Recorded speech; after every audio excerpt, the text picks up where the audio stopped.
So guys, I have some very cool news. I've been looking forward to doing this for a while. As some of you may know, there's a new map going into World vs. World soon, known as the Edge of the Mists. It's currently in beta, and there's a select few guilds that have been allowed in to test it out and make sure that everything's functioning and provide feedback while it's in the early stages of development. But I've actually been allowed to go in there, experience the map, and create content for you guys to see what you all think about it too, which is a fantastic opportunity, and I'm going to do my utmost to provide a lot of content about this. So for those who are unaware, because this really is quite exciting, and if you've not heard of it, you definitely should. This is going to be a full-size new map that goes into World vs. World. The purpose of it is primarily to serve as a place for people to experience World vs. World, while otherwise they would just be queuing for the regular battlegrounds. See, World vs. World has really had a lot of love and attention lately, and especially with the new season, during peak hours, and especially in higher population servers, it can take a very long time for people to queue into World vs. World, and that sucks if you're a World vs. World exclusive player. You're just stuck standing about in PvE with nothing to do for upwards of an hour or even more.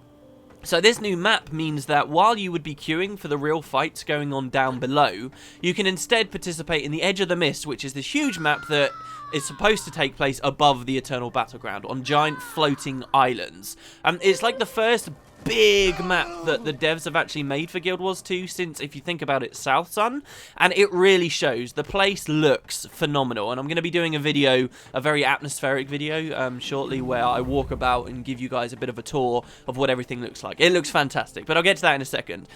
So you might be wondering, what's the point in Edge of the Mist aside from just skipping queues?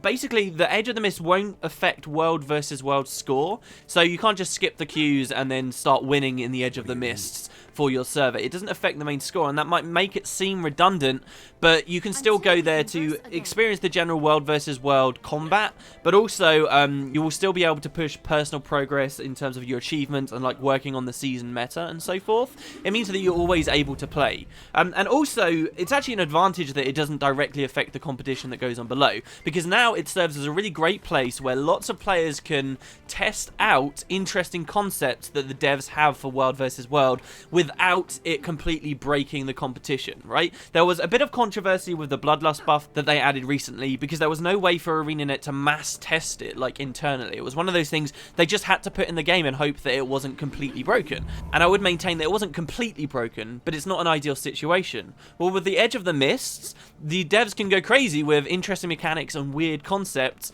because they can be put in the Edge of the Mists, and that won't affect the really competitive people. The result is we've got this really cool looking map that's actually got a lot of crazy mechanics already going on with it. It's really finely crafted.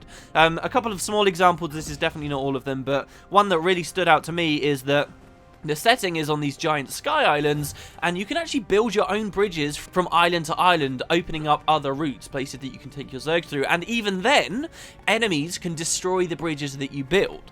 Another cool thing where I've just spawned in with the footage that you're seeing in the background here, I was in a freezing tundra area, and I would be taking damage from the freezing cold, a lot like in the Frostbite fractal. However, because my server owned the keep that was there, it actually gave us protection, at least I assume this is how it worked, it gave us protection from that cold, and I could move around fairly happily in that region, but enemy invaders that were coming in would have to occasionally warm themselves by fires in this blizzard to make sure that they didn't, you know, die of hypothermia. Another big change is there are actually no Doliacs or traditional camps in this map. Instead, there's like a new type of resource gathering through reactors, and there's loads more, okay? But here's the thing, and this is why I'm making this video in particular. I don't World vs. World that much. You know, I've been given this great opportunity, but I don't World vs. World that much. Yesterday, I spent the longest time in World vs. World than I have for a very long time, and I'm finally going for my meta achievement for Season 1 of World vs. World, but I don't do it that much. I know the general concepts behind it, but I've never been someone sat there in TeamSpeak for my server and listening to commanders, and I don't really know the intricacies of how it all works.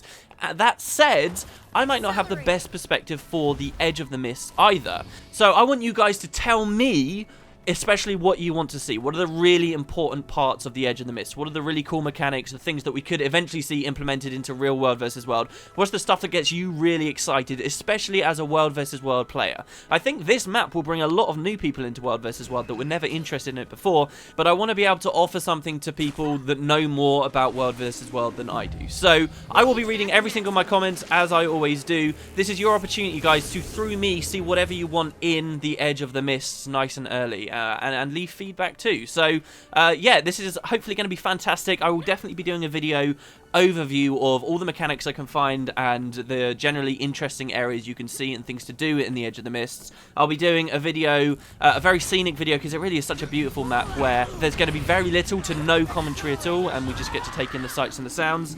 And hopefully I'll do some videos as well on the combat. But the rest, guys, that's totally up to you to tell me what you want to see. So thank you very much for watching. Leave the comments down below. That's the best place to do it, and I will grab what I can. I'm kind of limited by time each time they actually do a test, so the quicker you get stuff in today means the more I can record for you tonight. Anyway, that's about it. Thank you very much for watching, guys. Let me know what you think, and I will see you next time.